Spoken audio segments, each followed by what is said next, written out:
ঝটপট কফি বানাচ্ছি।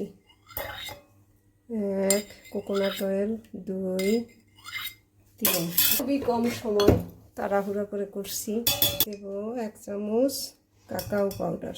তারপর হচ্ছে দেব ঘি দিলাম, বাদামের গুঁড়ো মানে সুপার সাথে দিয়ে দিলাম 1 চামচ।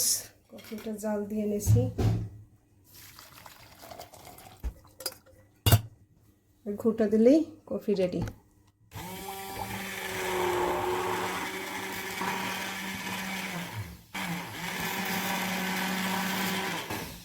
ম্যাজিক, কালার চেঞ্জ হয়ে গেল। কফি ঢেলে নিচ্ছি। এটা তিতিরের জন্য একটু বেশি দিলাম। আর এই ফুলটা কিন্তু আমার ছাদ বাগানের। এর সাথে হচ্ছে সবাইকে দিব না, কিন্তু শুধু তিতিরকে একটু এমসিটি অয়েল দিব। আমি মাঝে মাঝে খাই, সব সময় খাই না, কিন্তু তিতিরেরটাতে দিই। যেহেতু পড়াশোনার একটু চাপ বেশি, চাপ নিতে হয়, তাই ওকে এমসিটি অয়েল দিয়ে দিই। এটা তিতিরের কফি।